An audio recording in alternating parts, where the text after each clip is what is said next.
This is the story about a boy from Henryville, Indiana. In 1895, when he was 6 years old, his father passed away. His mother had to start working in a tomato cannery, leaving him to cook and care for his siblings. Life hit him hard at a very young age, and because of the difficult situation he faced, he had to work as a farmhand at the age of 10. When he was in 6th grade, he dropped out of high school and left his home. He started working as a painter of horse carriages. When he was 16, he faked his age to enlist in the US Army. After being honorably discharged a year later, he started working as a railway laborer and studied law at the nearby university, until he ruined his legal career by getting into a fight. He was forced to move back in with his mom and get a job selling life insurances. After some time, he got fired for not following orders. Some years later, he established a ferryboat company, and it was an instant success. Later on, he tried cashing in on his ferryboat business to create a chemical lamp manufacturing company, only to find out that another company was already selling electric lamps, much better than his company's lamps.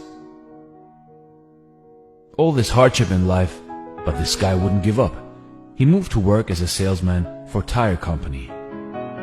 But again, he lost his job when the company closed its manufacturing plant. By the age of 40, he met the general manager of an oil company, who asked him to run a service station for him. But the station had to close down again as a result of the Great Depression. That same year, the Shell Oil Company offered him a service station, rent-free, in return for paying the company a percentage of sales. He started operating the service station and also began to serve chicken dishes and other simple meals for people who were stopping by at the station. His pan-fried chicken soon became a favorite with the people of the area and made him famous in the region. A few years later, he took out the station and started a proper restaurant. After fairly succeeding at this venture, he started to advertise his food, and to his shock, an argument erupted out of the blue with a local competitor and resulted in a fatal shootout with one of his employees dying. 4 years later, he bought a motel next to his chicken restaurant, hoping for better business.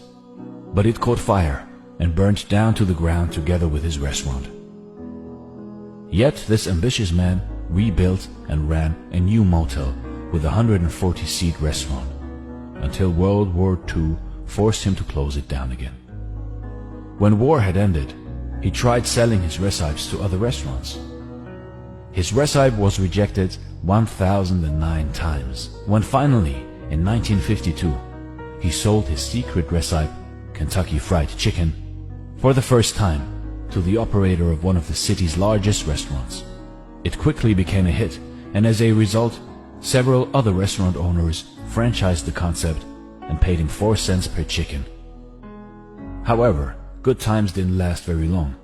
His own restaurant was crippled when an interstate highway reduced customer traffic. He sold it and was left only with his savings and $105 a month from Social Security. So finally, he pursued his dream to franchise his chicken concept nationwide and traveled the US looking for suitable restaurants. He opened a new restaurant and a company headquarters in 1959. He often slept in the back of his car. He visited restaurants, offered to cook his chicken, and if the owners liked it, then he negotiated a franchise right. In 1965, at the age of 75, he was just getting started. After years of rejection, failures, misfortunes, Colonel Sanders' franchise approach became highly successful.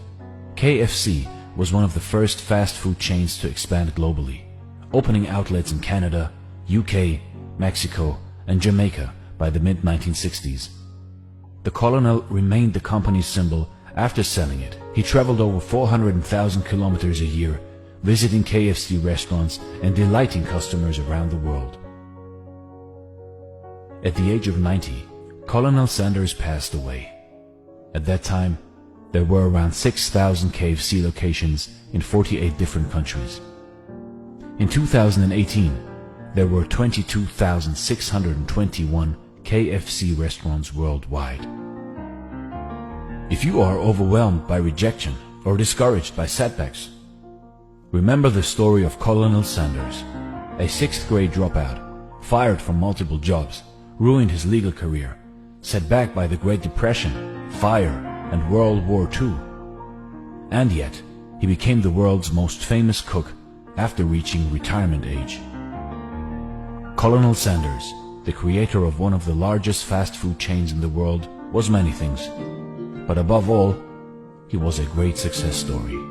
With his story, we can learn that despite of thousands of rejections and misfortunes, how dedication, along with hard work, can create success, regardless of age.